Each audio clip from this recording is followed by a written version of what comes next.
Pongamos Pienso ya está en el aire, con este clima festivo de los diciembres, y también sirve este tipo de espacios y además de momentos en el año como para lo reflexivo de pronto. Siempre insistimos con esa cuestión de trazar raya y hacer proyecciones, eso de los propósitos. Y también en este caso en particular, pongamos Pienso en algunos homenajes necesarios, si se quiere, o reconocimientos, eso que cada uno de nosotros tiene personalmente. Hoy me voy a permitir un gran lujo, porque voy a tener en el primer tramo a una persona admirable desde todo punto de vista, admirable por parte de nosotros, aquí en este ecosistema de los medios, admirado en Uruguay y admirado en el mundo. Y además, siempre con esa sencillez, tenemos un hombre sabio. Así que me da mucho gusto recibir al doctor Rafael Radi. Rafael, ¿cómo te va? ¿Cómo andás? ¿Qué tal, Daniel? Un gusto reencontrarnos. Sí. Y bueno, muchísimas gracias por tus palabras tan generosas acerca de mi persona y mi trabajo. Apenas justas las palabras, apenas justas. Gracias. Con tu estatura, con todo lo que estás haciendo. Viste que hay una pregunta clásica, ¿no? ¿En qué andas? ¿En qué andas? Bueno, está bueno. A ver, por suerte, desde hace varias décadas que he logrado, con un equipo muy importante en la Facultad de Medicina, sostener el Centro de Investigaciones Biomédicas y el Departamento de Bioquímica que me ha tocado dirigir ya desde hace bastante tiempo. Entonces, ando en la ejecución y el desarrollo de proyectos de investigación de áreas de la biomedicina. Estamos en la formación de las futuras generaciones de médicos y estamos en la formación de las futuras generaciones de científicos, porque en nuestro laboratorio, ahí en General Flores, la calle General Flores entre Yatay y Isidoro de María, en nuestros laboratorios desempeñan sus tesis estudiantes de posgrado, de medicina, de química, de ciencias nacionales, algunos internacionales, así que la actividad científica es muy intensa. Nosotros nos dedicamos a entender las bases moleculares, la bioquímica, la biología molecular del desarrollo de enfermedades y del proceso de envejecimiento, con una mirada muy interdisciplinaria. Por eso ahí tenemos desde químicos hasta neonatólogos e intensivistas trabajando con nosotros, pasando por gente que trabaja con células. Entonces eso nos mantiene muy activos, porque es una red de investigación muy fuerte, y ese es el centro. Luego, por supuesto, las actividades relacionadas a las academias de ciencia y de medicina, donde mantengo mucha actividad. Terminé ahora mi 8º año y ya pasé la antorcha al querido Juan Cristina como presidente de la Academia de Ciencias del Uruguay. Ahora el virólogo, ex decano de la Facultad de Ciencias y ex prorector de enseñanza, Juan Cristina, toma la antorcha del liderazgo de la Academia Nacional de Ciencias del Uruguay, con lo que queda en muy buenas manos. Y bueno, y después lo de siempre, ¿no? Las redes internacionales de colaboración, nuestros proyectos con el exterior, todo eso sigue caminando. Notable. Vos sabés que estuve hablando de vos. Te voy a pedir que te pongas los auriculares. Ah, bueno, vamos a ver. Porque hice un ejercicio. Mira, te digo más. A los periodistas, no hagan esto en sus casas. Y ya vas a ver por qué. Hablé de Rafael Radi con la inteligencia artificial. Opa. Y entonces le dije, bueno, mira, ¿sabés qué? Señora inteligencia artificial, hoy tendré el privilegio de hacerle una entrevista a Rafael Radi. Y la primera pregunta es, ¿lo conoces? Aquí está la respuesta, mira. Sí, lo conozco. El doctor Rafael Radi es un reconocido científico uruguayo, especializado en bioquímica y en la investigación sobre enfermedades cardiovasculares y el envejecimiento. Ha hecho importantes contribuciones en el campo de la salud y es muy respetado tanto en Uruguay como internacionalmente. Bueno, ¿conforme con la respuesta? Wow, cero error ahí. Increíblemente, porque logró ponerme la piel de gallina. Pero te das cuenta, bueno, de eso voy a hablar, porque logró, viste, que uno con años en esto y resulta que después pones un par de cositas en la inteligencia artificial y te hace preguntas o te hace planteos mucho más interesantes que lo que puede hacer un periodista de carne y hueso. Pero mirá vos, después fui un poco más allá. Y le dije, ¿qué destacás de sus investigaciones y de su trayectoria? A ver qué me respondió la inteligencia artificial. Destaco principalmente su investigación en el campo de la bioquímica, enfocada en los procesos celulares y moleculares relacionados con enfermedades cardiovasculares, el envejecimiento y la prevención de enfermedades crónicas. Ha sido pionero en el estudio de los mecanismos antioxidantes en el organismo, y su trabajo ha ayudado a comprender cómo el estrés oxidativo afecta a la salud. Además, su labor como director del Instituto de Investigaciones Biomédicas de la UDELAR y su liderazgo en proyectos internacionales lo han consolidado como una figura clave en la ciencia y la salud pública de Uruguay. Y vos sabés que para la audiencia, ¿no?, que está mirando este ensayo que hicimos ahí un poco para divertirnos un poco, lo hice dialogando, ¿viste? Total. O sea, iba en el auto y dialogaba y Total. me iba respondiendo eso. Y tengo una tercera pregunta, y ahí está el punto, ¿no? Porque vos decís, a ver, si sería capaz de hacerle preguntas interesantes. Y aquí está la respuesta. Le dije, bueno, a ver, ¿qué le preguntarías? ¿Qué te gustaría preguntarle? Si tuviera la oportunidad de hacerle una pregunta al doctor Rafael Radi, le preguntaría, ¿cuál considera que ha sido el avance más significativo en su campo de investigación y cómo ha impactado en la medicina actual? 2. En su opinión, ¿qué papel juega la divulgación científica en el futuro de la ciencia en Uruguay y cómo podemos involucrar más a la sociedad en temas de salud? 3. ¿Qué consejo le daría a los jóvenes científicos que están comenzando su carrera investigativa hoy en día? Vos te das cuenta que me estoy tirando un tiro en el pie, ¿no? ¿Eh? La verdad que muy buenas preguntas, ¿eh? Pero te das cuenta, Brutal. brutal. ¿Hubo algún error ahí? No, Viste no, que a no, veces hay que realmente, chequear, ¿no? En realidad fue muy preciso todo lo que dijo y muy correcto. Exactamente. La verdad que muy, muy impresionado por este ensayo que hiciste, este experimento que hiciste con la inteligencia artificial. Un experimento que atenta contra el oficio, pero bueno, hay que adaptarse a los tiempos, ¿no? ¿Y qué pensás de esto, Rafael? Bueno, es interesante. Ahora en el mes de septiembre me tocó ingresar como miembro de número a la Academia Pontificia del Vaticano, que es la que fue en su origen la primera academia de ciencias del mundo, en 1603, en aquel momento llamada la Academia de los Linces. Habíamos conversado contigo en alguna Sí. otra oportunidad, de esa academia participó Galileo Galilei. Exacto. Entonces este, me tocó ingresar a esta academia, es un jalón, muy prestigioso, hay solo 80 miembros en todo el mundo, de hecho en este momento cuando entramos los 6 que entramos, habían 2 que habían sido galardonados premios Nobel y uno de ellos, mi querido colega y amigo Demis Hassabis, recibió una semana después el premio Nobel de Química Claro. por sus investigaciones sobre cómo la inteligencia artificial permitió generar algoritmos para predecir la estructura tridimensional de las proteínas. Esto podrá parecer súper hipertécnico, pero básicamente tiene que ver con una aproximación computacional de algo que a nosotros nos llevaba de repente una década y que hoy, en el lapso de semanas de cálculo computacional, tú puedes lograr una aproximación a la forma de una proteína en un 95% fiable. Eso es muy transformador, Claro. porque cuando, por ejemplo, si una proteína participa en una enfermedad, entender la estructura también permite, entre otras cosas, diseñar fármacos o acciones contra esa proteína. Hoy esos tiempos se van a acelerar mucho y hay mucho interés, por ejemplo, en el área del cáncer, en el área de las enfermedades autoinmunes, porque hay un montón de estructuras proteicas que se van a resolver su estructura finalmente requerirá de experimentos, pero la inteligencia artificial va a acercar el chico muy cerca y va a disminuir los tiempos. Claro, lo que pasa en estos casos siempre se plantea eso que yo decía al comienzo como un juego. ¿Cuánto riesgo corro yo como periodista? Claro. ¿Y cuánto riesgo corre la ciencia o el científico, no? Bueno, ese fue un objeto de análisis.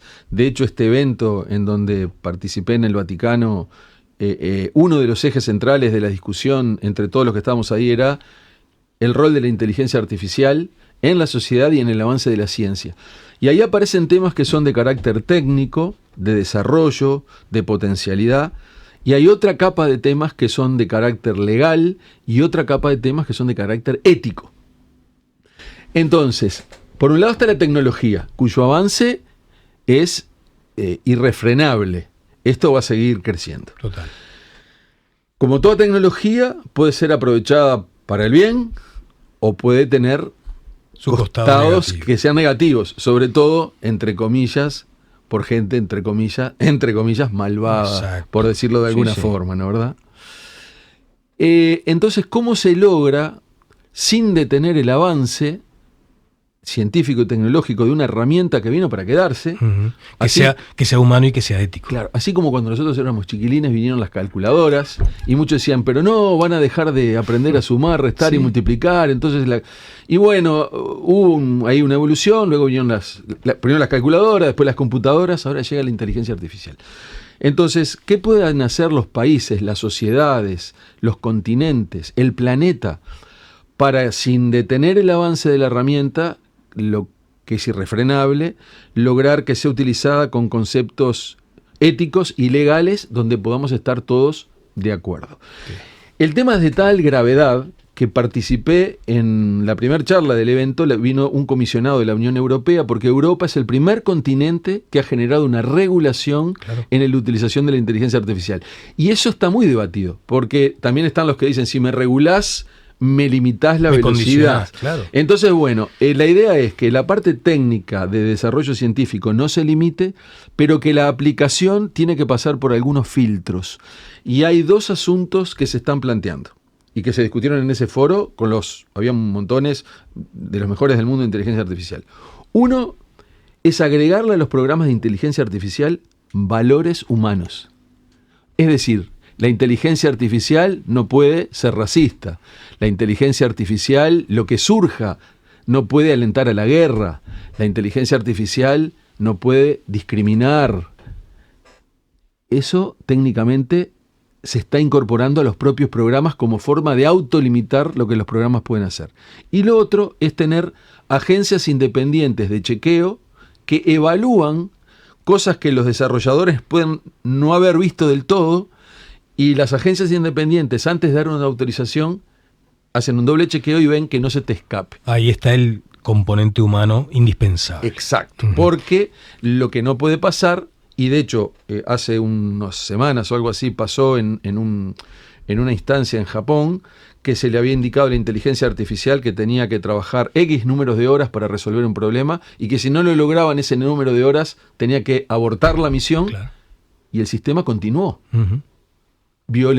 Se te descontroló. Violentó las directivas que le había dicho los programadores, con lo cual desmantelaron todo. Entonces, creo que esto es, en algún sentido, que vengo de la biología y la medicina, tiene que ver también, tiene alguna similitud con lo que fue el tema de la clonación y la edición génica. Claro, un poco al principio perturbador, luego se va canalizando en soluciones un poco más razonables. Pero más que nunca, y sin bloquear el desarrollo científico, la sociedad, en términos de la legalidad y de los aspectos éticos, tiene que decir algo. En ese sentido, la ciencia de por sí sola tiene la capacidad de avanzar mucho, pero la sociedad tiene que funcionar en el modelado de cómo esas herramientas van a ser usadas. Le había hecho más preguntas a la inteligencia artificial, pero no quería aburrirte con el recurso. Allí sí había mencionado cuando te había nacido esa inspiración, esa vocación, y me lo dice, y es maravilloso. Qué lindo. Pero alcanzaste después en tu trayectoria una enorme estatura que te permitió decir cuestiones, en algún caso, incómodas. Y por eso planteaba en el gráfico algo que tiene que ver con una especie de una pregunta referida a si la ciencia en Uruguay está en muletas. Si vos sentís que podría andar a otra velocidad, pero que va quejosa. Es una pregunta excelente y es una metáfora muy interesante. Yo diría más que en muletas, podría ser en muletas, también podría ser en chancletas.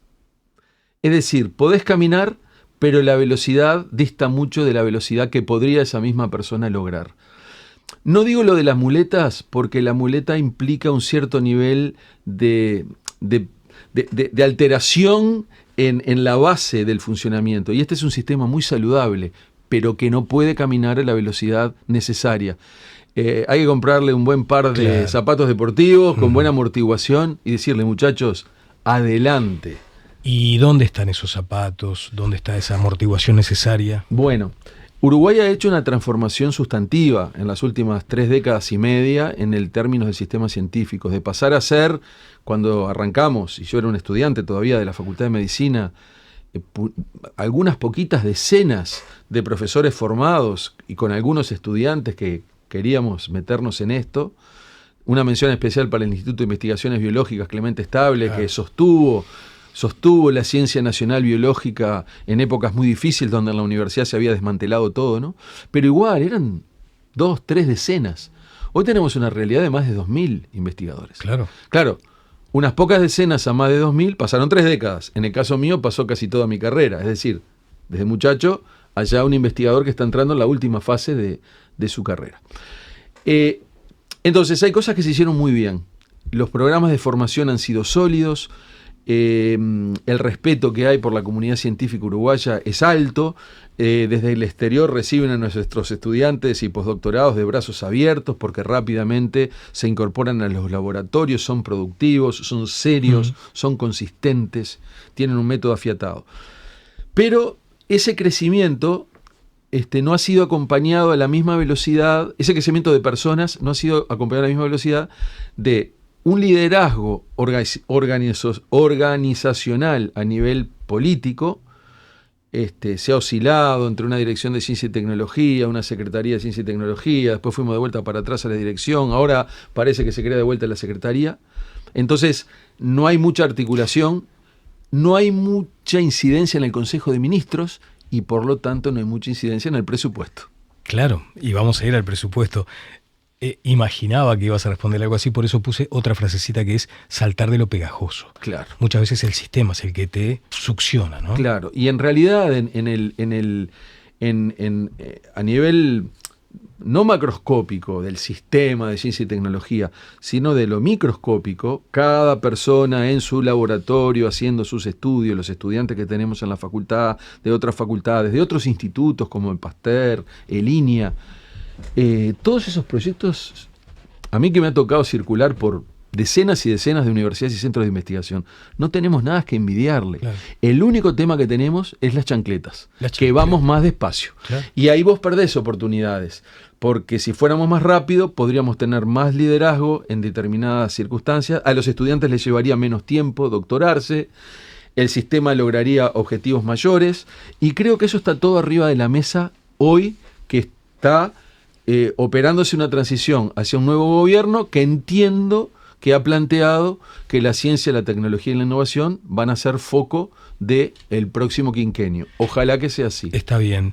Y allí, por ejemplo, ¿es suficiente marcar como puntos de producto, presupuestos asignados? Sí, claramente. Bueno, sí, evidentemente que uno se hace una comparación a nivel internacional. Cuando uno habla de porcentaje del PBI... Se notan las chancletas. Claro, y es medio enojoso porque a veces comparamos porcentajes de PBIs gigantes como el de Alemania. Entonces, claro, un 1% del PBI en Alemania comparado con un 1% del PBI en Uruguay son números muy distintos. Pero Alemania está ya por arriba del 3,5%, hay muchos países que están tendiendo al 6%, y en la región una tendencia de mínima es el 1%, entre el 1 y el 2. Uruguay todavía está en la zona del 0,4, con fuerza el 0,5.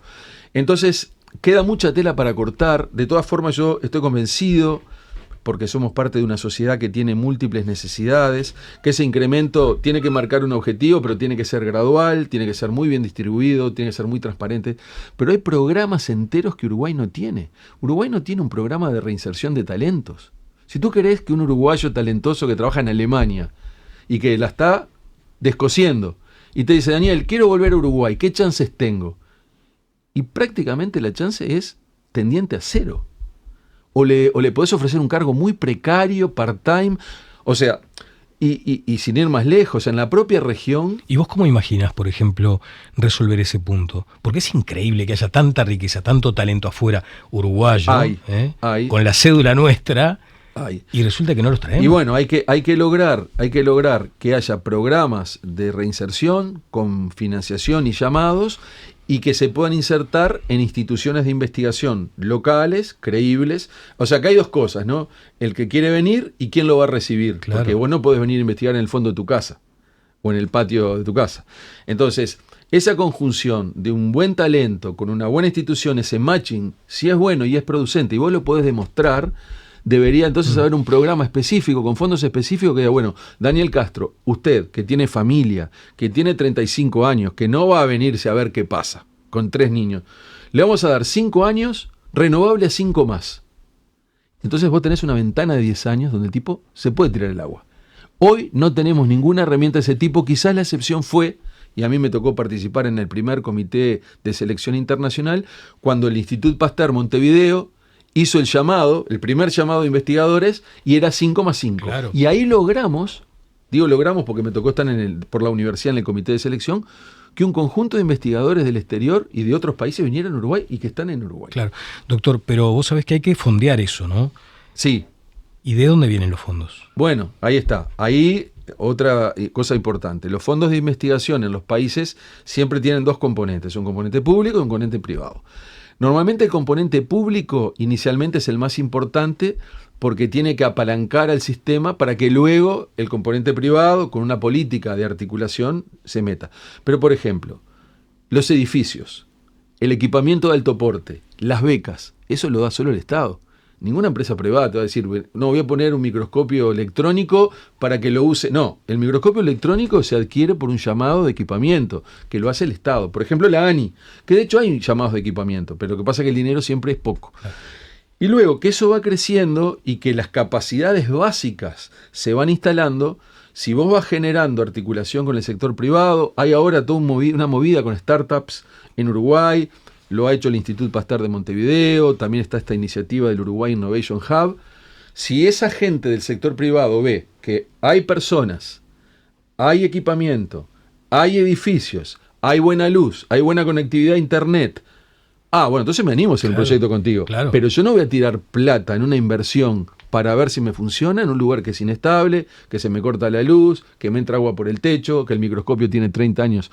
Entonces, por eso digo que es una cosa que tiene que ir muy en paralelo, pero normalmente la rampa es que al principio es el Estado y luego, si las cosas se hacen bien, el privado empieza a acudir. Y en Alemania la relación es 2 tercios a 1 tercio. En Alemania es 2 tercios privado, 1 tercio público. Claro, en Uruguay es predominantemente público. Sí, y hay modelos, por ejemplo, que además representan que el Estado después va a ganar. Obviamente, bueno. O sea, tiene como el burro de arranque, totalmente. Digamos, el motor de empuje. Y eso hay que trabajarlo en términos de propiedad intelectual. Algo lindo del proyecto Lab Plus del Instituto Pasteur de Montevideo, liderado por mi querido colega y amigo Carlos Battiani, es que ellos, en ese proceso de startups donde hay inversores extranjeros, inversores y investigadores, si se produce valor, ese valor en parte lo capitaliza el inversor. Claro. En parte lo capitalizan los investigadores y en una buena parte retroalimenta al propio instituto. Entonces es un ganar, ganar, ganar. Y esa es un poco la lógica en los países donde esto es exitoso. Rafael, te saco un poquito de estos temas. Sí. ¿Cómo leíste los datos del censo? Bueno, en términos de que sí, estamos estancados poblacionalmente. Estamos estancados poblacionalmente, estamos ahora en cerca de 3,5 millones de personas, con una pirámide, una distribución demográfica obviamente envejecida. Exacto. Tenemos una base cada vez más chica, cada vez hay menos nacimientos. Y vos que trabajaste tanto en el tema de longevidad, sí, saludable, sana, ¿será posible sostener? Bueno, es un blanco móvil, ¿no? Es un desafío. De hecho, en parte del programa que a nivel de la universidad y en articulación con el gobierno nacional, que empezó en el periodo pasado y presente, el programa de alimentos y salud humana, en parte pretende interrogar este punto, ¿no? Un país productor de alimentos, ¿cómo podemos lograr que los alimentos promuevan un envejecimiento saludable, ¿no? Y estamos teniendo una experiencia fantástica con talleres que estamos haciendo con distintas áreas de producción de la industria de los alimentos. Hemos tenido en el último mes talleres con la industria de la uva y con la vitivinícola y con la gente del aceite de oliva. Y la verdad que los productores, uno de ellos el otro día vino y después del taller que le dimos sobre aceite de oliva y salud, nos dijo, esto para nosotros es oro en polvo. O sea, poder empezar a tener la dimensión de que lo que producimos y vendemos, no solo se produce y se vende por lo rico, por el sabor, por el color, por el olor, sino también por los efectos beneficiosos sobre la salud humana. Y que eso se instale como un concepto es algo muy importante. Y entonces, a tu pregunta, espontáneamente no va a ocurrir. La ciencia y la salud pública juntas con los sectores de actividad, que puede ser la industria de la alimentación y otras, tenemos que trabajar para que el incremento de expectativa de vida se acompañe de un incremento de expectativa de salud. Y ese es un desafío planetario. Política y ciencias, un equilibrio delicado. Delicado. ¿Cómo están dialogando política y ciencia hoy? Aprovecho, Daniel, a que me haces esta pregunta para compartir un trabajo, una encuesta reciente a nivel global de la revista Nature sobre esta pregunta que tú me estás haciendo. Esto salió hace 15 días. Tú fíjate los mundos que no se tocan. Sociedad, política y ciencia. La encuesta global de Nature dice que cerca del 80% de la población piensa que los países tienen capacidades científicas para asesorar a los gobiernos, pero que eso no ocurre. El 80% de los políticos dicen que ellos no entienden de ciencia. Y el 80% de los científicos dicen que ellos no entienden de política. Entonces, si agarrás los tres círculos, los niveles de intersección son más bien minoritarios. Total. Entonces, ¿cómo se alienta que los tres círculos, política, ciencia y sociedad, se junten? Que fue lo que intentamos hacer en pandemia con lo que fue la acción del GACH. Claro. Que inicialmente fuimos llamados para asesorar al gobierno, pero que luego la sociedad también nos requirió y nos demandó. Es muy interesante, son muy impactantes los números, ¿no? Son tremendos, Son porque tremendos. no los imaginaba en Por esa eso te digo, dimensión. 80.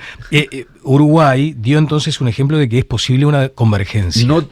Dio un ejemplo, y aparte, Daniel, un ejemplo que fue tomado y documentado en las mejores revistas del mundo de ciencia, donde aparecíamos con nombre y apellido. Claro. Esto pasó en Uruguay, y la verdad que eso ahí, Uruguay quedó muy alto, y ahí lo que nos faltó, y por eso yo insisto en la diplomacia científica, fue capitalizar como país, como bandera país, esa visibilidad que Uruguay tomó, esa situación, para decir, Uruguay va por este lado. Para Uruguay la ciencia y el desarrollo del conocimiento y el asesoramiento técnico de calidad para la toma de decisiones es algo que es nuestro, es identificatorio. No es solamente el Uruguay natural, es el Uruguay del conocimiento. Cuando me tocó hacer el membrete, porque nosotros somos uruguayos, hacemos todo, ¿no? Entonces cuando me tocó hacer el membrete de la primera hoja membretada de la Academia Nacional del Uruguay, pusimos Academia Nacional de Ciencia del Uruguay. Y yo le dije, le voy a poner un copete ahí. Y le pusimos, Uruguay, país de ciencia. Está todo bien con el Uruguay natural. Es necesario, pero no es suficiente. Total. ¿Y dónde patinamos ahí? Bueno, yo creo que en esto que tú decís. Claro, en no haberle dado otra dimensión. Bueno, y ahí, yo creo que se nos fue, que faltó decodificar eso. Ahí creo que todavía estamos a tiempo, pero tuvimos nuestra ventana de oportunidad. Claro. La desaprovechamos un poco. Como aquello que decía Tabaré, el tren pasa solo una vez. Bueno, acá esperemos que pase otra, porque Uruguay igual quedó muy bien parado.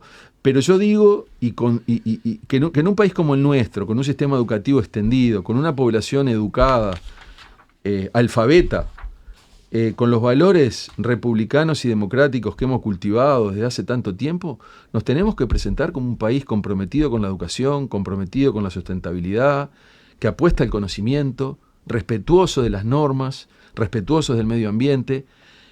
Eso a lo único que nos va a llevar es a un buen camino a nivel global. Y es así como mucha gente nos ve, pero lo tenemos que hacer más explícito y trabajarlo en la diplomacia. Se mencionó tu nombre en el debate, ¿no? En un momento. Sí. Yo estaba en Estados Unidos en ese momento, en un congreso, me empezaron a caer mensajes de todos lados. Luego entiendo que Álvaro Delgado, yo la verdad que he cultivado una relación muy correcta, muy afectuosa, tanto con Álvaro Delgado como con Yamandú Orsi. Puedo hablar con los dos, como estoy hablando contigo. Y la verdad que con los dos me he llevado muy bien en la acción. Álvaro luego, creo que en un reportaje que le hizo una de las radios, dijo, no, esto fue una idea, yo nunca hablé con Radi. Sí, de hecho, de este tema con él nunca hablamos. Sí hemos conversado con él, con Yamandú, sobre el rol de la ciencia. Yo fui presidente de la academia durante 8 años. Claro. Y eso forma parte de lo normal que uno tiene que hacer. Yo no veo esto en términos de política partidaria. Claro. Lo que pasa es que también, ya que acabas de mencionar una oportunidad desaprovechada, cuando podríamos haberle dicho al mundo otras cosas de gran valor. Exacto. Yo no quiero que la política, esto corre por mi cuenta, ¿no? No quiero que desaproveche la oportunidad de tener a los mejores. ¿Por qué no estás? Bueno, a ver, en primer lugar... ¿Te plantearon algo? Bueno, a ver, a lo largo de los meses y los años anteriores han habido contactos de distinto tipo y color, pero yo creo que es una pregunta muy importante, la transformación de la realidad, cómo se ejecuta, ¿no, verdad? Y yo creo que hay distintos lugares a través de los cuales uno puede incidir en esa transformación de la realidad. el lugar que yo he mantenido y los compromisos que tengo, porque aparte yo he asumido compromisos de largo aliento. Si yo hoy me bajo y me muevo a otro lugar, todo lo que tenemos armado en facultad, que es un proyecto a 10 años, lo puede liderar otro, pero en parte eso está puesto así por una cantidad de esfuerzos que hice a nivel personal. Entonces, yo creo que lo que a mí me gusta hacer ahora es decir, bueno, desde el lugar de la universidad, desde la Academia de Medicina, la Academia de Ciencias, ¿cómo puedo ser una especie de cuerpo asesor permanente cuando surjan esas dudas? Y sobre todo, creíble. Que mi opinión nunca pase a través del cristal de lo político partidario, porque lo mío se trata en ese nivel, del aporte desde la educación terciaria superior y desde la ciencia. Por supuesto que cuando llegan las elecciones yo voy y voto a alguien, pero eso no es de lo que estamos hablando acá. Y a mí me parece que las sociedades necesitan un subconjunto de personas que puedan dialogar en forma transversal y que tengan un grado de confiabilidad, y eso es lo que intento hacer, que no pongan tela de juicio lo que dicen pensando en que se trata de favorecer a A o a B. Tribus de sabios. Y por eso decidí mantenerme en este lugar, y creo que, a ver, la realidad se puede modificar desde la política y también se puede modificar cuando un científico descubre una molécula que cura el cáncer de millones de personas. Casi nada. Entonces, creo que ahora estamos en un momento muy álgido porque se han nombrado todas las autoridades. Bueno, pero hay políticas institucionales, ¿viste? Por ejemplo, yo digo, che, y esto es perfecto, por ejemplo, para Rafael, ¿no? Cuando decís, ¿y el rector de la universidad, quién va a ser? Bueno, ahora tenemos un gran rector interino, que es el químico Álvaro Mombrú. Bueno, llegado el momento, la universidad es un ámbito que no es igual que el ámbito del Poder Ejecutivo. Son otros los temas. Claro. De vuelta, y agradeciendo la pregunta, porque es algo sobre lo que yo reflexiono todo el tiempo, creo que se puede ayudar o colaborar desde distintos lugares, y la verdad que sostener procesos académicos, procesos de construcción del conocimiento, también es un gran esfuerzo. Y el otro día, bromeando, yo le decía a alguien, y nada, o sea, extrapolando, decía, bueno, cuando Beethoven estaba en el medio de hacer la 9ª sinfonía, ¿vos le ibas a ofrecer un ministerio o ibas a preferir que terminara la 9ª sinfonía? Y bueno, cada uno puede contestar eso. Me encanta. Bueno, Rafael, muchas gracias. El otro día, jugando también con estas cosas, ¿no? Nunca hubieras imaginado trabajar en Radicales Libres con tu apellido, ¿no? Impresionante, pero además, Daniel, lo más divertido es que yo me formé con Freeman, claro, Free Radicals. Así que total. Fue, como dice Darwin Desbocati, el determinismo nomenclator. Así que trabaja en Radicales y trabajó con Freeman. Así que bueno, ha sido una trayectoria muy linda y que además rescató la mejor tradición de investigación científica de la facultad, porque estuvo la discontinuidad de la intervención, pero cuando el profesor Eugenio Prodanov, que fue mi mentor, volvió del exilio de Francia, y yo con 22, 23 años en Facultad de Medicina me enganché a trabajar con él, ese fue el pasaje de la antorcha. Y por eso es que pudimos hacer todo lo que pudimos hacer. Ahí hubo un timing que fue casi de perfecto, y esos 11, 12 años de discontinuidad hicieron mucho daño, pero no lograron que algunos procesos se pudieran reiniciar. Y esta línea de investigación, donde ahora ya somos muchos en Uruguay, viene de la década fines de la década del 50, inicios del 60. Claro. Persistió el alma, ¿no? Persistió el alma.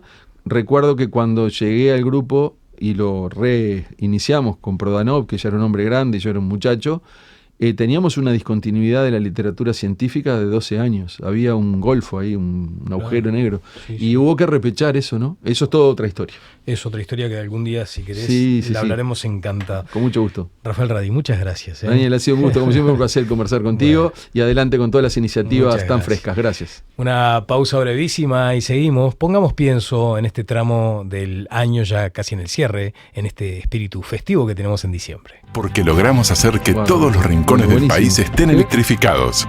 Hicimos que las familias más vulnerables accedieran con más facilidad a la energía eléctrica. Potenciamos el plan inteligente para que más hogares disfrutaran la energía a un precio más conveniente, ganando en confort y bienestar. También estuvimos junto a los sectores productivos e industriales, desarrollando planes específicos para promover su desarrollo. Impulsamos la digitalización de los trámites y servicios y avanzamos hacia la medición inteligente, convirtiendo a Uruguay en un referente en América. Estimulamos el uso eficiente de la energía, con bonificaciones para la adquisición de electrodomésticos, bombas de calor y cargadores de vehículos eléctricos. Además, alcanzamos un récord de exportación de energía. Todo esto junto a nuevas obras de infraestructura y el premio Oro Cier en calidad y satisfacción de clientes por 4º año consecutivo. Por todo esto, despedimos a un gran año y damos la bienvenida a uno nuevo con la misma energía y compromiso de siempre. ¡Feliz 2025! UTE, transformando con energía nuestro país.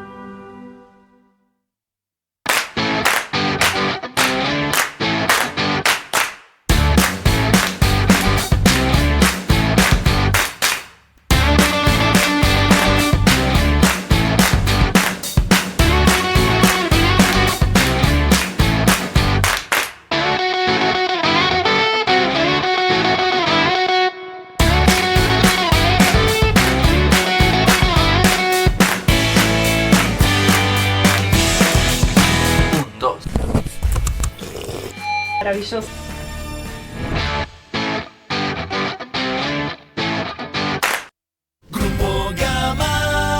Ustedes saben que mucha gente me dice que soy dueño de Grupo Gama. ¿Será porque me ven siempre acá? Pará, Chino, a mí también me dicen lo mismo. Seguramente no vieron alguna foto juntos. Aguante, muchachos, a mí también me dicen lo mismo. Porque Grupo Gama es de todos. Conéctese usted también a Grupo Gama. Festejando 30 años junto a las familias uruguayas.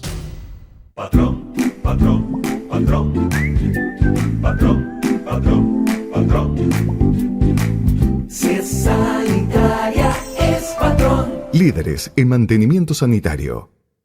Seguimos adelante y hoy me voy a permitir un lujo personal, como es un espacio propio. Quiero tomarme esa libertad de rendir un homenaje a un extraordinario legislador, pero que por otra parte siempre se manifestó muy abierto a los requerimientos de nosotros, los medios, los periodistas. Así que hoy aprovecho para homenajear al señor Ope Pasqué. ¿Cómo te va, Ope? ¿Cómo estás? ¿Qué tal, Daniel? Bueno, muchas gracias por tus palabras que a mí me honran tanto. Para mí es un gusto estar acá y estar aquí contigo, compartiendo un momento como lo hemos hecho tantas veces en el curso de estos años. Exactamente, fueron muchos años y además apreciando siempre esa entender de qué iba nuestra tarea desde el periodismo, a veces, en fin, viste, como zumbando mucho con algunos asuntos y siempre tuviste la misma disposición y eso hay que apreciarlo. Y hoy había puesto, no como una especie de título, estás en retirada y se retira un ballista vibrante. ¿Es una calificación que va contigo? Sí, sin duda. Yo me retiro del Parlamento, pero no del ballismo vibrante que sigo sintiendo. Yo empecé a militar muy joven, repartía listas cuando todavía no votaba, en la elección del 71. Me acuerdo cuando se cayeron los helicópteros en Quibón, yo estaba en la Rambla repartiendo listas de Vasconcellos. Desde ahí, o quizás desde antes incluso, que siento la atracción por la política y siempre por el ballismo. Es además tradición familiar, viene desde mi abuelo, y no solo que la sigo sintiendo, sino que la he cultivado en todos estos años y sigo creyendo que el ballismo es la respuesta para los problemas del país.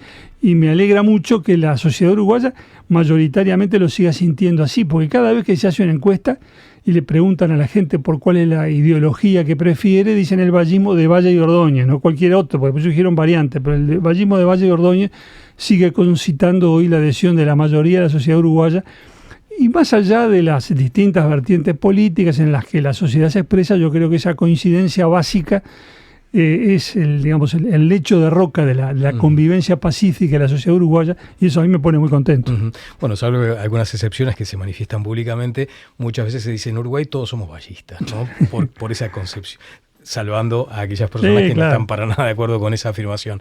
Pero sabés que hablando a veces con dirigentes colorados de unos cuantos años, ellos entienden que en algún momento, y esto no es una cuestión de haber robado banderas, ¿no? Pero fue el Frente Amplio, toma las banderas del ballismo y las instala en su fuerza política y a partir de ahí pueden explicarse resultados exitosos en lo electoral.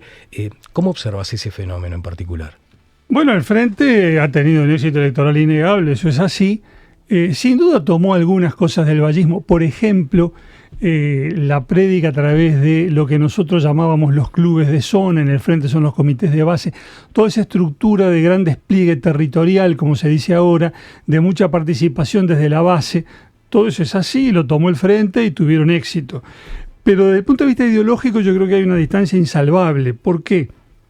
Porque el frente está, digamos, dominado o en el frente son mayoritarios, digámoslo mejor así, las corrientes de políticas cuya ideología de base es el marxismo. Y el marxismo sabemos que interpreta la sociedad, el Estado, la vida en general a partir de su idea de la lucha de clase. Está dicho en 100.000 lugares, del manifiesto comunista hasta ahora. Y bueno, y esa no es la manera de pensar del vallismo. Valle tuvo una polémica famosa con Celestino Mivelli, que fue un socialista, después comunista. Esa polémica tuvo lugar en las páginas del diario El Día, está publicada en un libro de Milton Banger. Y bueno, y discrepan sustancialmente en ese punto. Mivelli dice, no, la lucha de clase, y Valle dice, no, nosotros vemos las cosas de otra manera. En la sociedad puede haber conflictos, pero también hay cooperación, y es lo que tenemos que buscar. El vallismo nunca se propuso terminar con el capitalismo. Al contrario, Baltasar Brum decía, nuestra tarea es la humanización del capitalismo. Entonces, desde ese punto de vista tenemos una gran diferencia. Y yo creo que eso queda de manifiesto cuando el Frente, por un lado, responde a esas pulsiones marxistas. Eso lo demuestra su relación cada vez más estrecha con el PIT-CNT, que ¿no? hace ostentación de su visión clasista, o como dicen los 1 de mayo, clasista y combativa. Y por otro lado tiene otros sectores que dicen, no, Uruguay necesita crecer, es lo que dice ahora Gabriel O'Donnell, ¿no? La agenda del crecimiento. Ahora es muy difícil crecer en un mundo de economía capitalista y globalizada si uno sigue aferrado a aquella visión de la lucha de clases. Tienen por un lado un pie en el acelerador y por otro lado un pie en el freno. Y el vallismo nunca cayó en eso. ¿Y no entendés que se ha moderado el Frente Amplio? En algunas expresiones sí, de lo cual me alegro mucho, pero siguen teniendo esa contradicción básica, que están trabajando por un lado con un horizonte lejano en la sociedad socialista y por otro lado tienen que administrar una sociedad capitalista en el marco de una democracia republicana, liberal, representativa, y eso genera fricciones. Bueno, lo cierto es que a partir del 1 de marzo habrá un gobierno frente amplista. El otro día leí una encuesta de equipos consultores donde se le preguntaba a la gente cuál era la expectativa. ¿La tuya en particular cuál es? No sé, tengo una gran incertidumbre. Le deseo lo mejor, por supuesto, ojalá que les vaya muy bien, porque eso que siempre se dice es cierto. Si le va bien al gobierno es porque le va bien al país. Así que yo deseo lo mejor. Ahora, no sé qué va a parar esto. ¿Y dónde están tus dudas principalmente? Y bueno, porque entre muchas otras cosas digo, para que un proyecto político funcione bien hay un requisito fundamental que es el liderazgo. Liderazgo que tuvieron los gobiernos anteriores del Frente Amplio. Tabaré Vázquez, José Mujica, uno podrá estar de acuerdo o no estar de acuerdo, pero que tenían un liderazgo claro y lo ejercían, no hay ninguna duda. Yo no sé si Orsi va a repetir eso, si lo va a lograr. Me parece que hasta ahora no es un líder político, fue el candidato, ganó, sí, pero hay que ver si logra construir un liderazgo y a partir de ahí orientar con coherencia a su equipo de gobierno. Si lo logra, quizás le vaya bien, ojalá que así sea, pero no sabemos si lo va a lograr todavía. Vamos a volver un poco sobre esa trayectoria parlamentaria. Y sé que es muy incómodo ese asunto de las comparaciones, pero muchos dicen, cuando encontramos un legislador con elocuencia, con estatura, que estudia los temas, que profundiza, que es valiente en los planteos, porque has tenido que plantear temas de altísima sensibilidad, se nos va. O sea, hay como una sensación de pérdida. ¿No sentís eso, que deberías haber estado un poco más? No, creo que me voy a tiempo. Voy a cumplir 69 años en enero. Es la edad que voy a tener cuando se instale la próxima legislatura y creo que es una edad prudente para retirarse. Cuando uno está en la Cámara de Diputados, que siempre se dijo que es la Cámara joven, el Senado es otra cosa. Yo fui candidato al Senado en la lista de Robert Silva. Confieso ahora ya que sin expectativas de ser electo parecía difícil que saliera Robert. Trabajamos mucho y finalmente se logró, estamos muy contentos por eso. Pero en segundo lugar, todos sabíamos que no era posible. Pero digo, me parece que estar en el Senado sí es compatible con la edad y con la trayectoria, pero en diputados, donde tienen que estar los que empiezan su carrera, los que tienen proyección política por delante, creo que ya no era mi lugar, especialmente después de haber sido presidente de la Cámara, que yo sentí que de algún modo eso cerraba un ciclo, ¿no? Sí, y allí también se te asignan valores para el arte de lo posible, y la política termina siendo eso, ¿no? El arte de lo posible. Y me lleva también a preguntarte por las victorias que existieron y también por las derrotas, aquellas que de pronto duelen más o quedan más en la piel, ¿no? Y bueno, sí, hubo de unas y otras, ¿no? Sin duda. En este último periodo, para no remontarnos más lejos, una derrota, lo que yo sentí como una frustración, fue lo que pasó con el proyecto de ley de eutanasia. Se aprobó en diputados por una mayoría clara, que se formó con votos del Frente Amplio, del Partido Colorado y algunos votos del Partido Nacional también, lo que a mí me hacía sentir optimista por lo que iba a ser el trámite del proyecto en la Cámara Alta. Algún senador o senadora del Partido Nacional me había dicho, contás con mi voto, y en fin, parecía que eso salía y luego se trancó y en el Senado ni siquiera llegó a tratarse. Murió en los cajones de la Comisión de Salud, a donde ingresó en octubre del 2022 y terminó la legislatura y no se llegó a informar al plenario sobre ese proyecto. Esa fue una pérdida que me dolió. Aunque creo que en la legislatura que viene esto se va a tratar y va a salir. Ya se anunció, exactamente. Pero hay también algunas ganadas, y digo, en la legislatura que termina, logramos una cosa muy importante, aunque tiene poca, digamos, repercusión popular, que fue la aprobación del Tratado de Cooperación en materia de patentes, que si queremos que Uruguay sea un hub de innovación, si queremos desarrollo científico y tecnológico, eso había que hacerlo y lo teníamos pendiente hace más de 40 años. Yo puse el tema en la agenda, no por invento mío, sino porque leí un libro de Ricardo Pascale que decía, no puede ser que no hayamos aprobado este tratado todavía. Me empecé a meter en el tema, empecé a estudiar y a escuchar y vi que era una locura, que hacía más de 40 años que teníamos esto pendiente y siempre algún interés sectorial lograba impedir el tratamiento del proyecto. Planteé el tema en una intervención en la Cámara, que fue apoyada por otros legisladores. Al día siguiente el presidente de la República me dijo, estamos 100% de acuerdo, vamos a mandarle el proyecto de ley. Después me llamó el ministro Paganini, me dijo lo mismo y cumplieron, mandaron el proyecto y bien que con algunas reservas, se hizo reserva de un capítulo del tratado, pero se aprobó y eso vale por sí mismo, nos permite darle otra protección a los que quieran investigar e invertir para la investigación acá en Uruguay, y por otro lado nos permite cumplir con uno de los prerequisitos para aspirar a ingresar al CPTPP, al Tratado de Cooperación del Transpacífico. El Transpacífico. Sí, hasta hace un ratito estaba Rafael Rade aquí y en alguna oportunidad había hablado con él de la importancia de generar, ya que hablabas del freno y el acelerador, aprobar esto era un acelerador, porque si no nos íbamos a quedar siempre mirando la fiambrera, como decíamos. Exactamente. Ope, y después, por ejemplo, ¿cuál es el antivalor que no vas o el disvalor de la política que no vas a extrañar para nada? Porque hoy mencionabas algo que, no sé, en algún momento me planteó que hubo deslealtades de pronto. Bueno, en todas las actividades humanas colectivas hay de todo, ¿no? Gestos altruistas, gestos egoístas, exhibiciones de lealtad, de deslealtad, pero bueno, eso es parte de la vida, no vale la pena detenerse en eso. Perfecto. El hombre y la familia, ¿cómo fuiste lidiando con la familia, con actividades tan demandantes como eso, ser un legislador comprometido, serio, porque hay que estudiar, hay que estar? Lo que pasa es que cuando nos casamos mi esposa sabía perfectamente a lo que se exponía, porque yo le venía hablando de política, que yo quería ser diputado no sé cuánto desde que nos ennoviamos en el año 76. Nos ennoviamos cuando los dos íbamos a la clase de procesal de Tarigo. Por eso a mí no me fue muy bien en procesal, porque estaba un poco distraído. me imagino. Pero bueno, ahí arrancamos juntos y de entrada yo le dije, mira, yo quiero hacer esto y voy a ser diputado. Hacía todo el discurso. Así que se metió en este lío a sabiendas y no me ha reprochado nada porque sabe que esa es mi vocación. Una familia linda formada, ¿no? Sí, estoy muy contento. Con mi esposa y con mis dos hijas, Florencia y Victoria, son muy distintas, cada una a lo suyo, pero estamos muy contentos. Está bien. Bueno, viste que hay recursos que no son nuevos para nada, pero que me parece que era bueno tenerlo en este momento.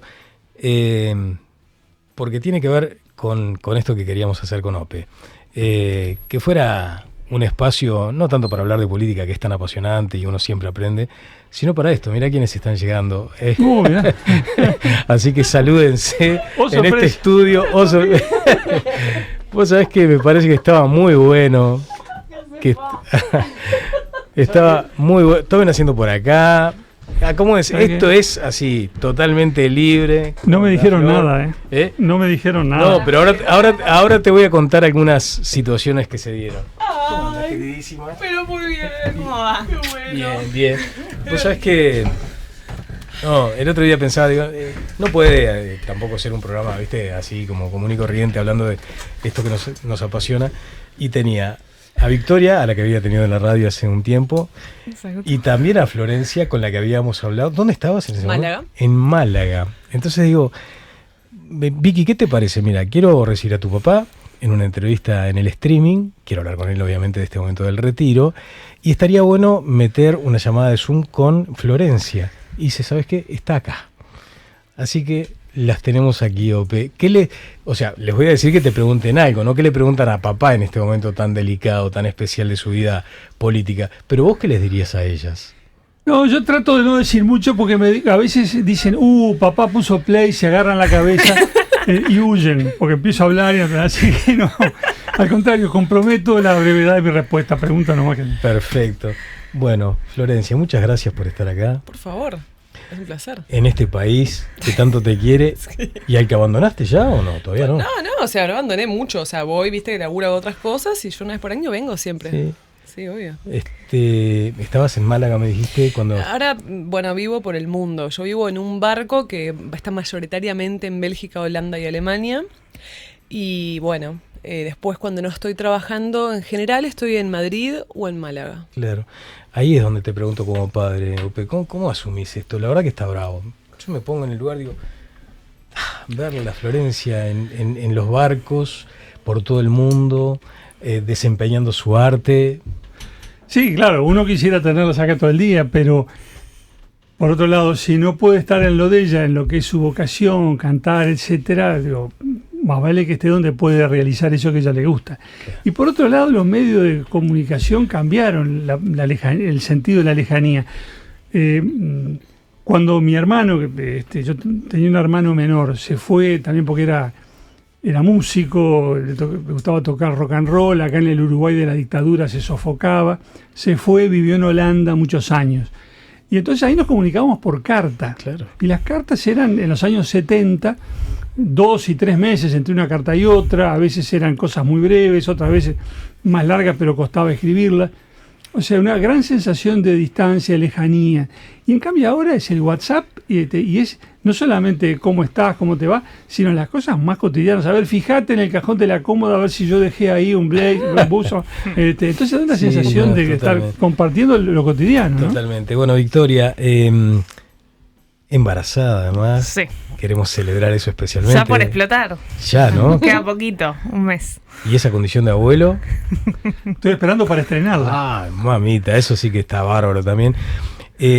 Con ella estuvimos programando esto, que pretendía ser, viste, un espacio bien así de vivencias muy, muy humanas, ¿no?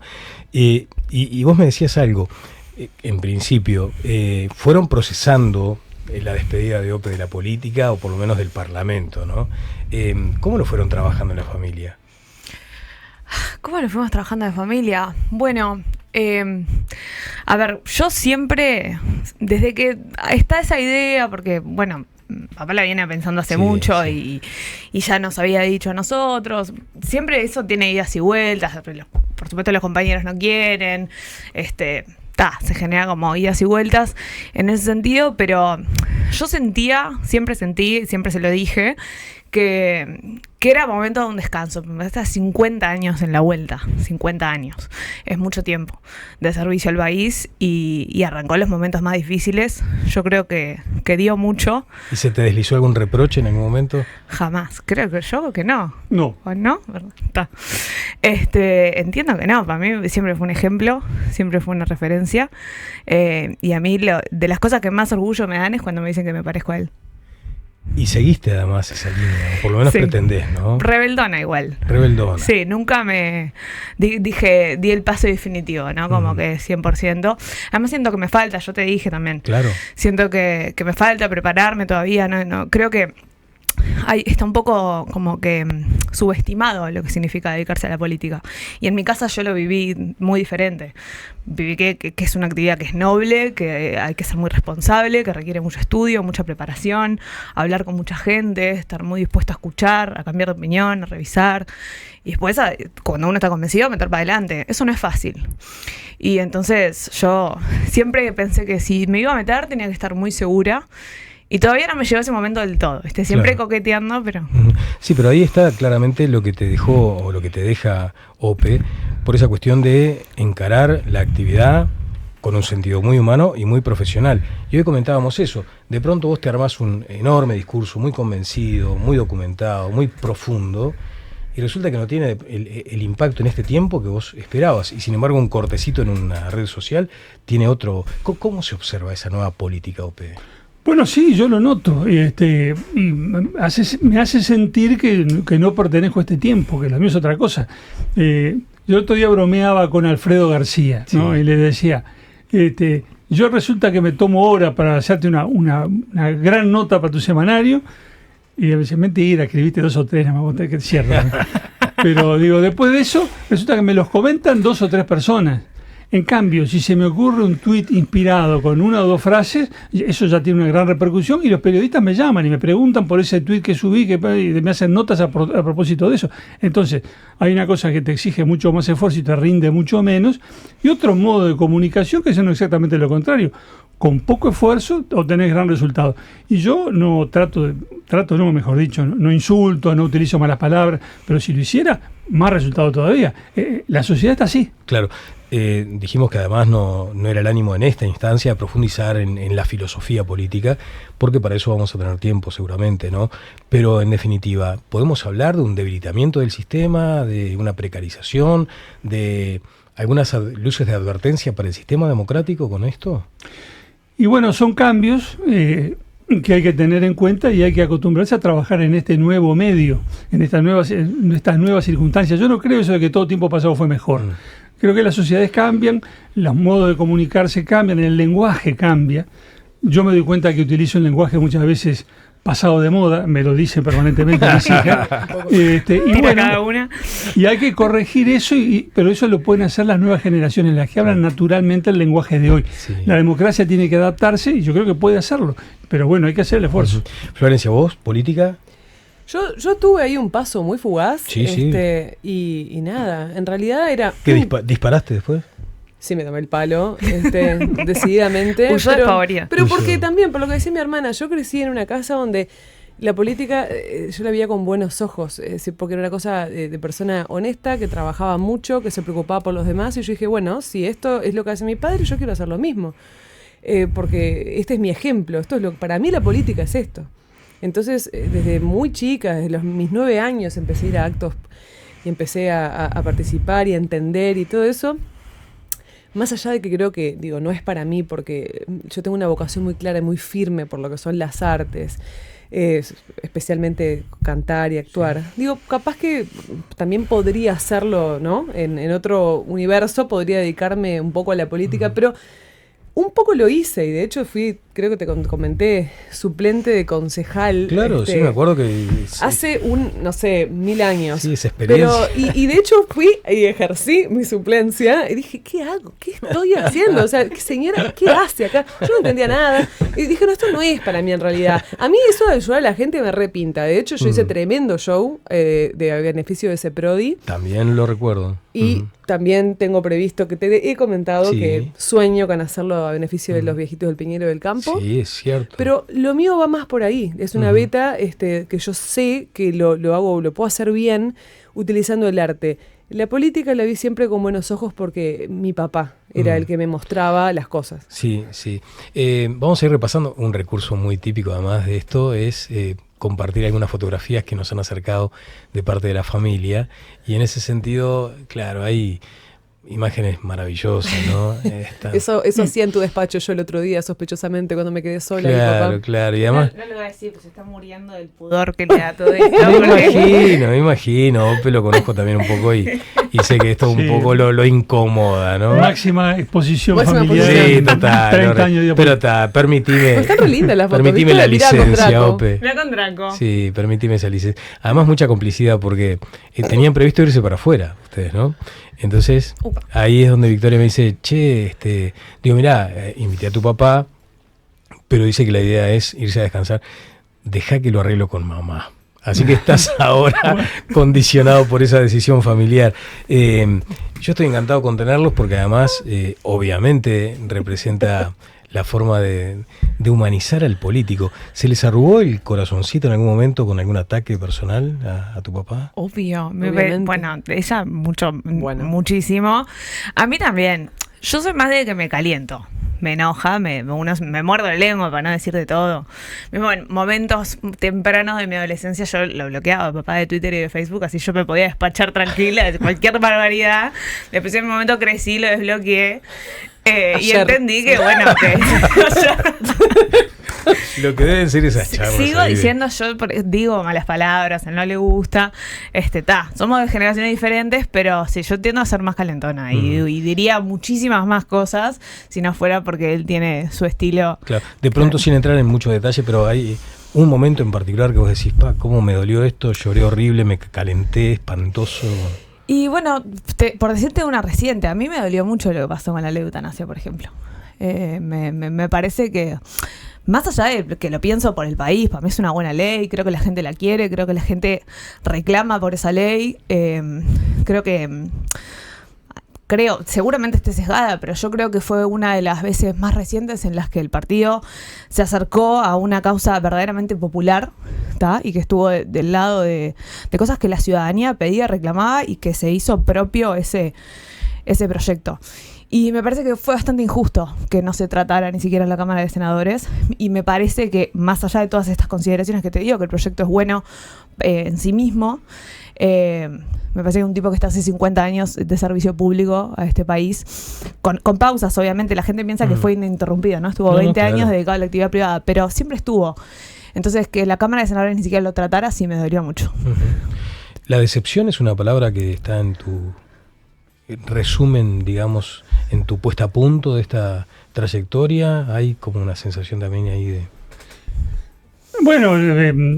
No tanto por este caso puntual, sino, viste, que... Lo que pasa es que uno sabe, como la altura conoce bien el oficio, sabe de qué van las cosas, sabe que hay cosas que demoran mucho, que a veces que se pierden más batallas que las que se ganan, eso es así, por lo menos en mi experiencia como colorado en todo este tiempo, pero bueno, ya estoy, digamos, vacunado contra eso y tengo la certeza de que a veces el tiempo produce los resultados. La primera vez que se habló en el Parlamento, desde el restablecimiento democrático, la primera vez que se habló del aborto, de la despenalización del aborto, fue en el año 85, hablé yo. Puse el gato arriba de la mesa.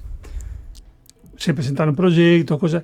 Bueno, recién salió en este siglo. ¿Sí? Pero bueno, el debate empezó en 1985. Llevó tiempo, pero al final salió. Yo confío en que la eutanasia salga mucho antes, como pasa con otras cosas, como pasó con el Tratado de Cooperación de Patentes, que demoró 40 y pico de años, pero finalmente salió. El asunto es perseverar. Sí, y después, por ejemplo, convengamos en que no es un apellido común. ¿Te dolió en algún momento que vos, por portación de apellido, sintieras que a ellas les molestaban con algo? Sí, eso sí. Eso sí, porque lo he registrado en más de una oportunidad.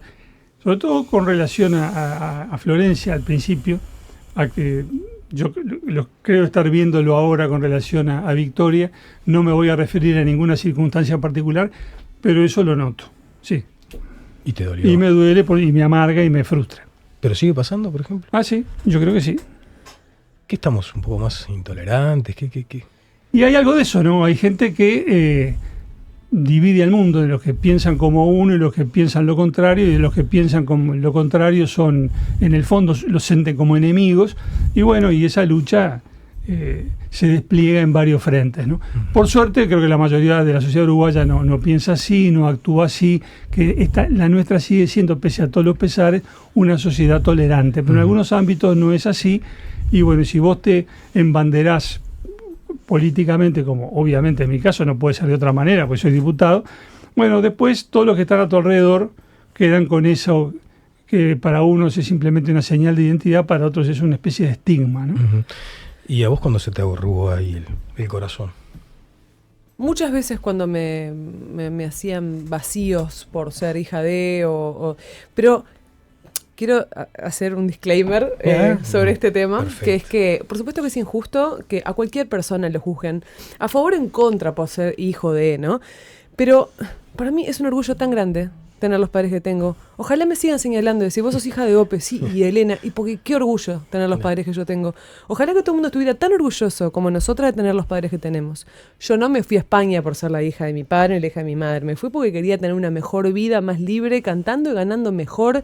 Y no porque acá no estuviera cantando, y no estuviera cantando con grandes músicos y grandes personas, porque yo tuve una carrera en Uruguay con los mejores profesionales que se podía tener en el ambiente. Y aquí, Raúl Medina, de los mejores pianistas que estuvo siempre conmigo, está hasta el día de hoy, y no puedo decir nada. Y cuando hice un show de beneficio donde puse todos mis ahorros, donde estas personas me ayudaron todas, y tuve gente de los medios de comunicación que me ayudaron también.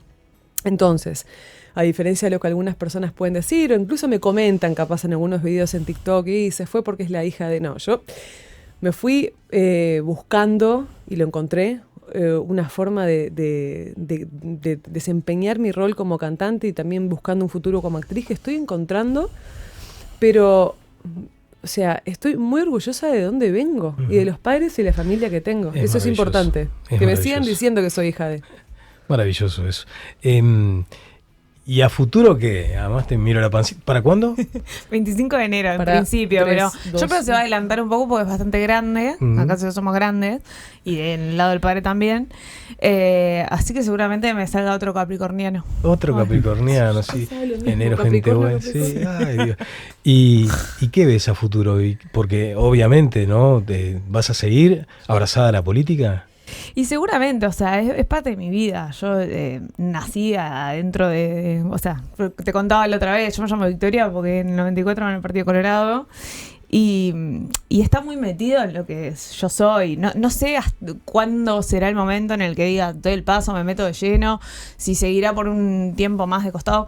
También hay algo de lo que se habla poco, siento yo, que es que para la gente que es joven, o relativamente joven como yo, resolver meterse de lleno en la política es una decisión importante, porque después si las cosas no salen, por ejemplo, y vos no podés acceder a ningún lugar o qué sé yo, no se te da, si después querés volver a la actividad privada, por ejemplo, y querés conseguir otro trabajo, querés dedicarte a otra cosa, y vos quedás, ¿viste? Es una decisión que haces.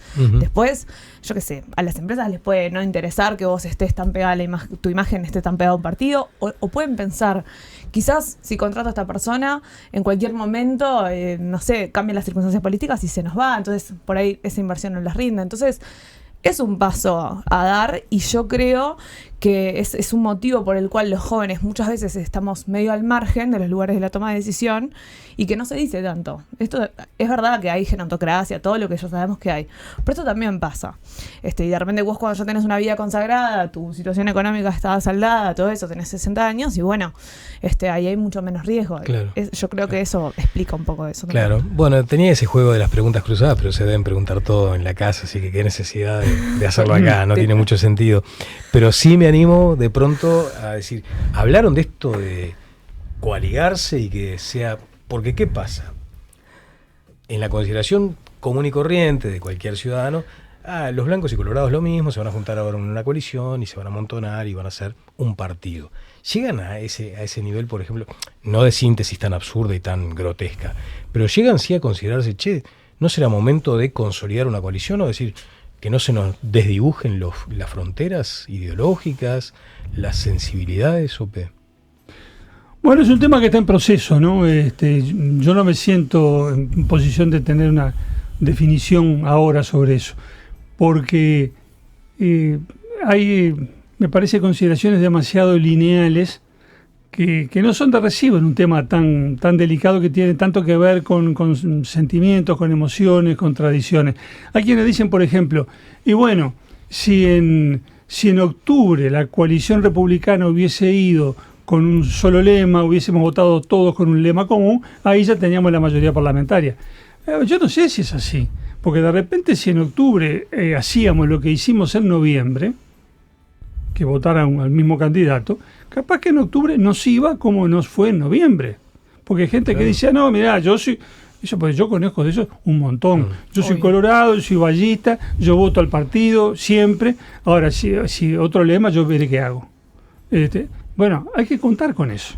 Entonces no se puede apresurar la definición. Yo creo que hay que conversar mucho, tenemos mucho tiempo para hacerlo, pero no apresurarse en definiciones que tienen que ver con entidades, nuestros partidos tradicionales que tienen casi 200 años, ¿no? Uh-huh.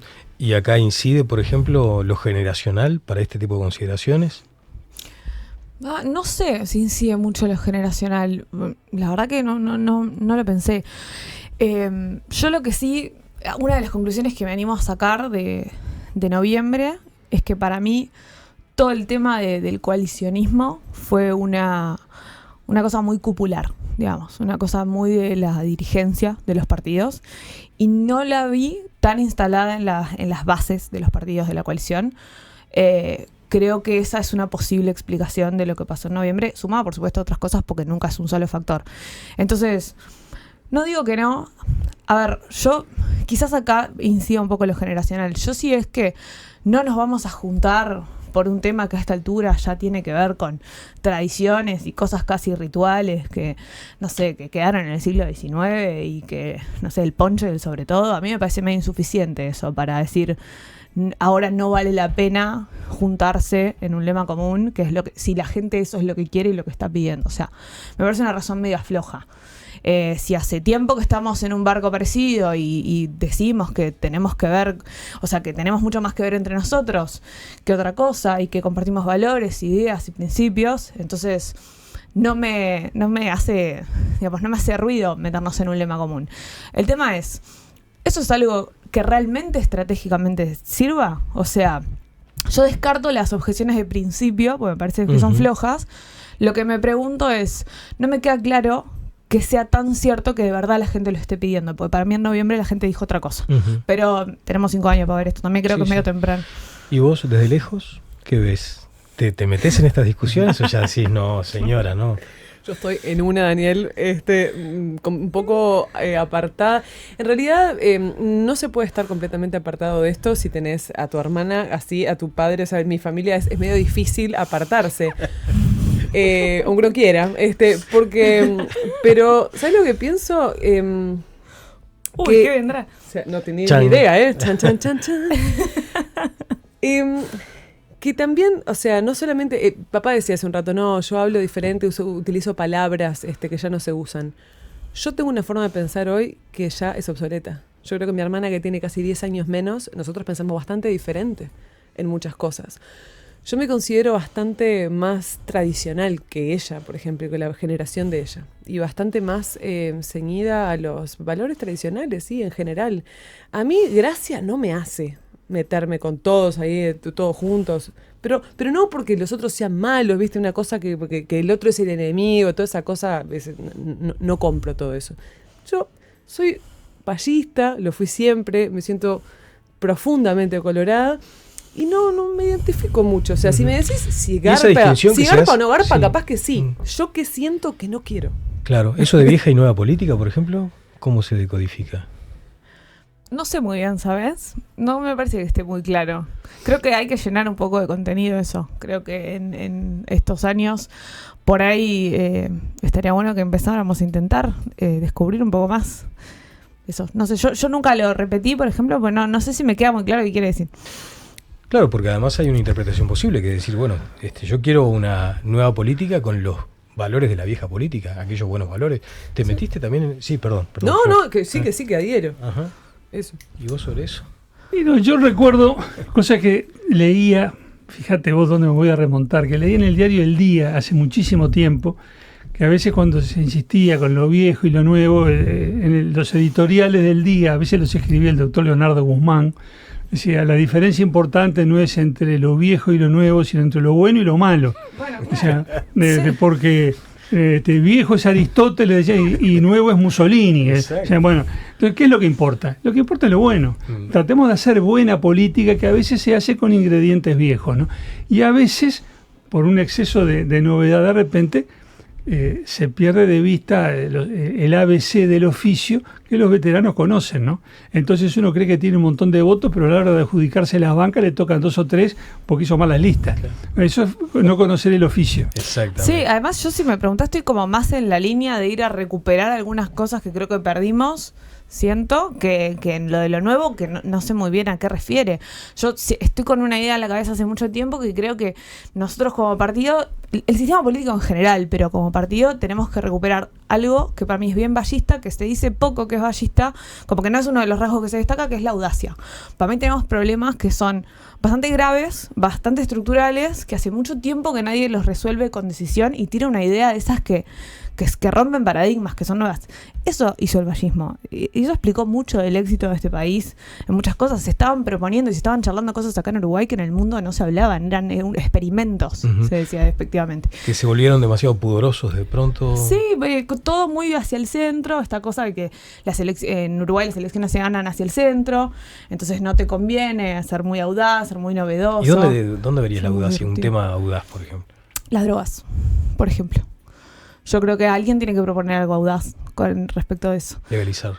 No te digo legalizar, pero sí te digo... ¿Qué es lo audaz? Y lo audaz, por ejemplo, nosotros somos un país que tiene un problema con las drogas muy pesado, ¿tá? Porque tenemos tasas de consumo que son más altas que en el resto de la región, por ejemplo, y somos, como sabemos, un país de tráfico, ahora de acopio, tenemos un problema serio. Y tenemos una sociedad que banca bastante políticas más bien novedosas en ese sentido. Yo cuando estábamos en la etapa del programa del Partido Colorado, hablamos con expertas colombianas respecto del tema de las drogas. Y nos decían, nosotros, académicas, ¿no? Nosotros nos encantaría experimentar en este tema, pero en Colombia no hay chance. Es una sociedad que es muy conservadora y que estamos dando la batalla por la marihuana, pero no podemos. Uruguay no. Uruguay tiene el problema y tiene una sociedad que podría bancar, qué sé yo, un plan piloto a ver cómo podemos tratar la pasta base. Porque en Europa no tienen problema de pasta base, tienen otro problema con otras drogas que las resolvieron con este tipo de clínicas de reducción de daños, ponele la heroína, ¿no? Uh-huh. En Canadá también, en Estados Unidos también. Entonces nosotros que tenemos el problema de la pasta base, nada, no hacemos nada, uh-huh. ¿Viste? Bueno, voy a cerrar esto. Yo me sentí fantástico con ustedes, les agradezco especialmente, espero que ustedes la hayan pasado. ¿Qué sentís cuando las escuchás, Ope? Así de... Y bueno... tarea cumplida, digamos. Sí, un gran orgullo. Muchas veces discrepamos, y discrepamos fuerte. Vehementemente. Pero eso es parte de la satisfacción. ¿Cuál es el punto en el que nunca se ponen de acuerdo? Bueno, tenemos varias cosas en las que discutimos. Sí. Pero hay una donde dice, no hablemos de esto porque ya sabemos. No, eso de no hablemos porque hablamos siempre. No hablemos, en casa no corre mucho, pero yo te digo hablamos de cualquier cosa todo el tiempo. Sí, cuando hablamos de paridad, por ejemplo, yo estoy sola. Sí, no. Yo ahí discrepo, no estoy en ahí.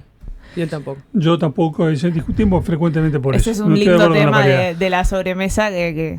Lindo, que ya está podrida, ya lo discuten. Dame en 20 segundos tu argumento de la paridad. No, Daniel, no seas malo. 30. Necesita un día. 45. Yo creo que hay un precio a pagar por volver a la política un poquito menos homofílica, porque te diría, machismo no lo termina de explicar.